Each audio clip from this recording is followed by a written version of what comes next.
Assalamualaikum warahmatullahi wabarakatuh. Perkenalkan, nama saya Gerrit Arisandi dan teman saya. Muhammad Abiyu. Oke, pada video kali ini kami akan menjelaskan mengenai fenomena-fenomena fisika pada fisika kuantum.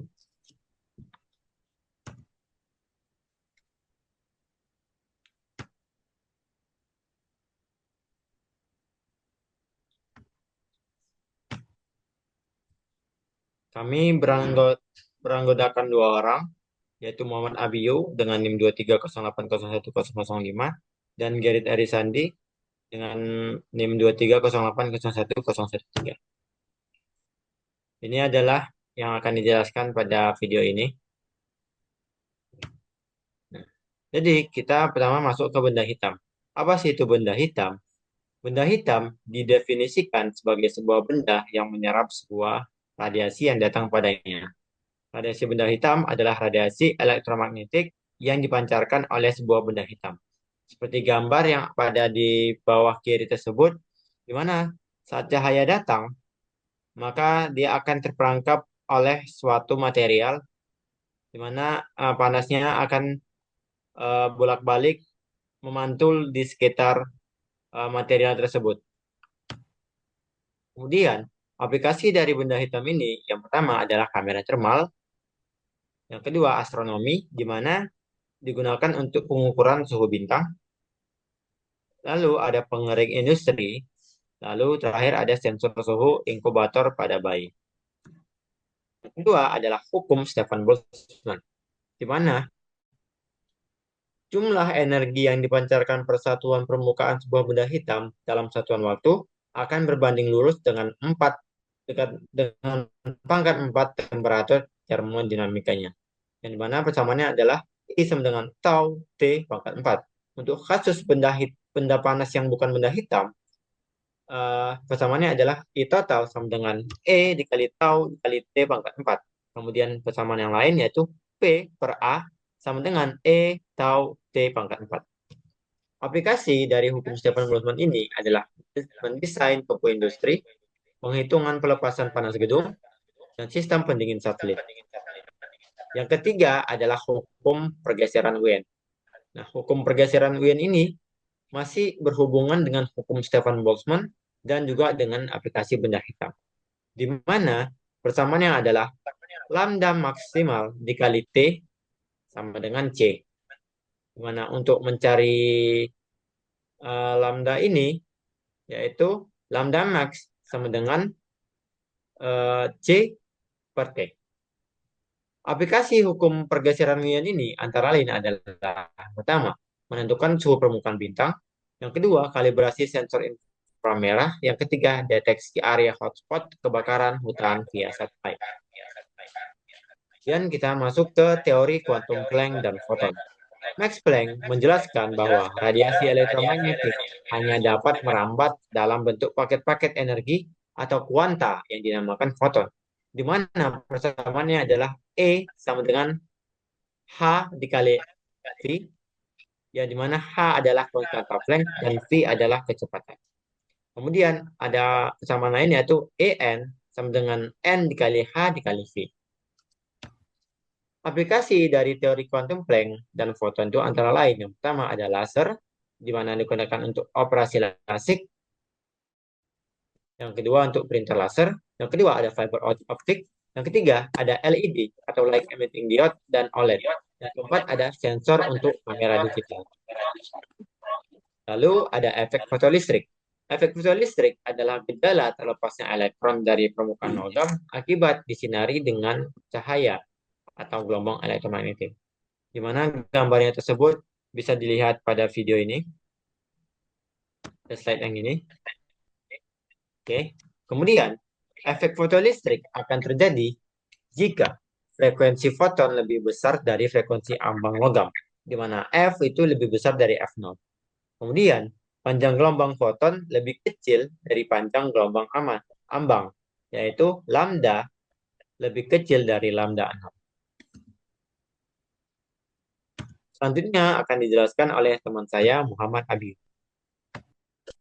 Oke, kemudian pada efek fotolistrik itu ada berlaku persamaan, misalnya seperti berikut yaitu E sama dengan EK ditambah dengan W, yang mana E itu ada HV atau energi foton, EK itu adalah energi kinetik foton, dan juga W itu adalah fungsi kerja logam, yang mana setiap satuannya itu adalah joule. Nah, kemudian untuk membentuk rumus itu ada juga seperti persamaan di sampingnya itu bisa kita lihat ada persamaan energi foton itu sama dengan HF HF0 ditambah EK. Kemudian ada EV0 yaitu potensial henti dalam satuan volt yaitu sama dengan HV dikurang HV0. Dan juga ada V0 yaitu potensial henti, itu juga bisa dibuat dengan rumus yaitu HV per E dikurang H.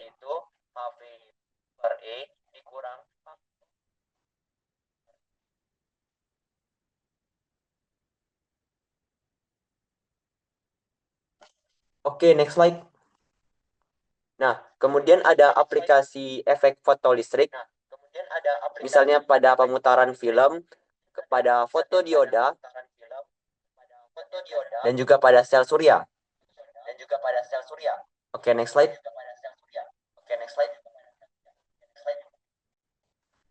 Nah, kemudian ada aplikasi efek fotolistrik, yaitu sensor pintu otomatis, foto multiplier, itu deteksi radiasi,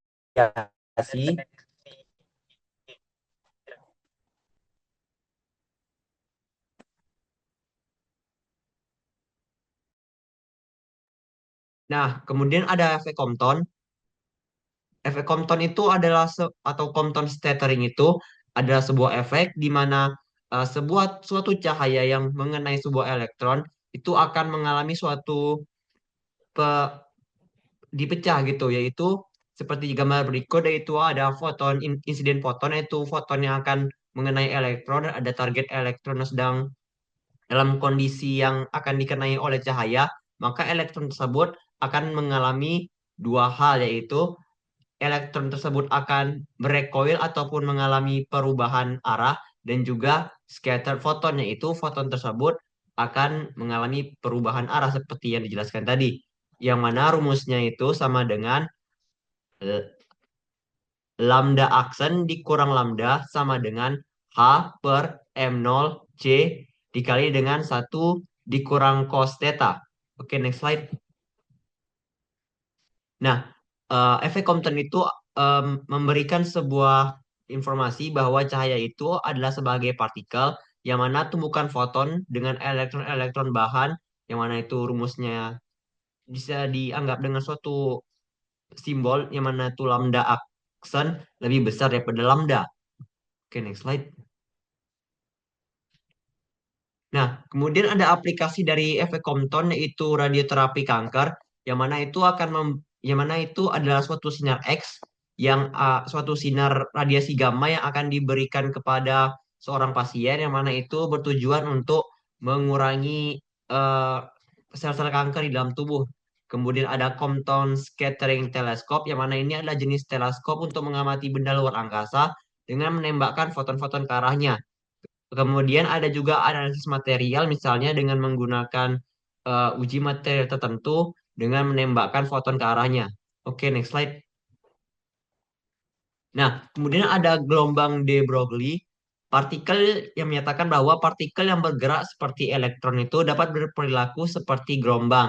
Dan juga menurut de Broglie, panjang gelombang partikel tersebut memenuhi persamaan sebagai berikut, yaitu lambda sama dengan H per MV sama dengan H per P. Oke, next slide. Nah, ada juga aplikasi dari gelombang de Broglie, yaitu mikroskop elektron, yang mana mikroskop elektron ini bisa dipakai di berbagai bidang, misalnya di biologi dalam pengecekan suatu bentuk sel dari bakteri ataupun bisa sampai virus, Dan juga di bidang di bidang material bisa juga untuk mendeteksi jenis dari material tersebut. Misalnya pada scanning electron microscope. Ada juga difraksi elektron untuk kristalografi yang mana itu juga untuk menentukan jenis kristal, rinitas dari suatu material, dan juga bisa dipakai sebagai teknologi chip dan juga semikonduktor pada elektronika.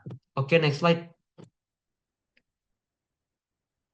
Nah, berikut adalah contoh dari aplikasi De Broglie juga yaitu sinar X, yang mana itu sinar X itu akan memancarkan suatu gelombang gelombang alfa yang mana itu akan menembus daging manusia yang mana hanya bisa ditahan oleh tulang. Jadi akan nampak gitu tulang manusia tanpa menampakkan bagian daging gitu dari manusia. Oke, next slide.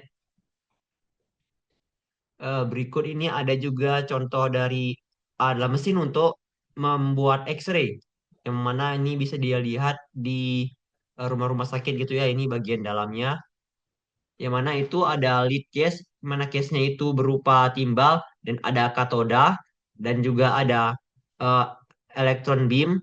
Kemudian kemudian itu diletakkan pada ruang vakum dan juga ada filter dan juga kita menggunakan anoda tungsten. Oke, next slide. Sinar X itu adalah pancaran gelombang elektromagnetik yang sejenis dengan gelombang radio, gelombang panas cahaya, sinar ultraviolet, tapi itu dia mempunyai panjang gelombang yang sangat pendek, sehingga dapat menembus benda-benda. Nah, sinar X ini pertama kali ditemukan oleh Röntgen pada tahun 1895. Oke, next slide.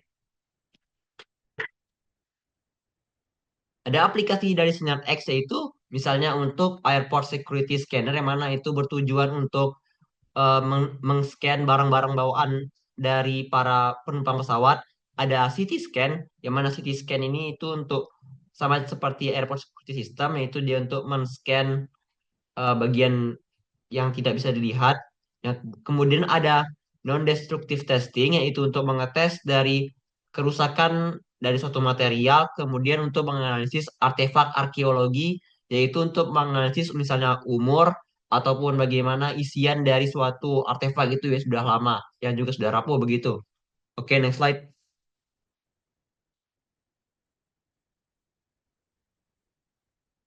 Kemudian ada aplikasi pada masyarakat. Biasanya fisika kuantum ini dianggap sebagai kajian yang abstrak gitu di tingkat eh, makroskopis dan juga dalam masyarakat. Nah, salah satu penerapannya adalah teknologi semikonduktor dan yang dipakai dalam dunia elektronik modern seperti komputer, ponsel, panel surya dan juga sensor.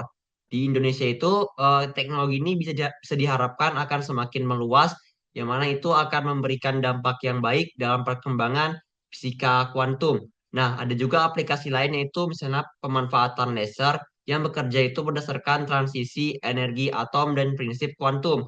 Nah, laser itu bisa menjadi kunci dari kesehatan, misalnya seperti bedah mata lasik, pemeriksaan retina, dan juga terapi fotodinamik. Oke, next slide.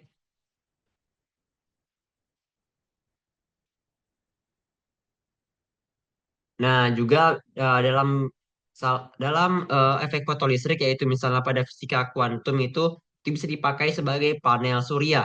Dalam bidang transportasi, navigasi, eh, efek mekanika kuantum juga digunakan pada teknologi GPS dan juga jam atom. Selain itu, riset terbaru itu seperti komputasi kuantum mulai dikembangkan di beberapa universitas di Indonesia, di mana itu diharapkan bisa meningkatkan pembelajaran setiap mahasiswa dalam mengembangkan fisika kuantum. Oke,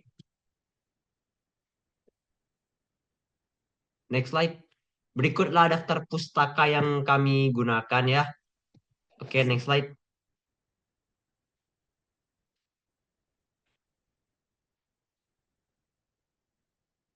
Oke, terima kasih sudah menonton video kali ini.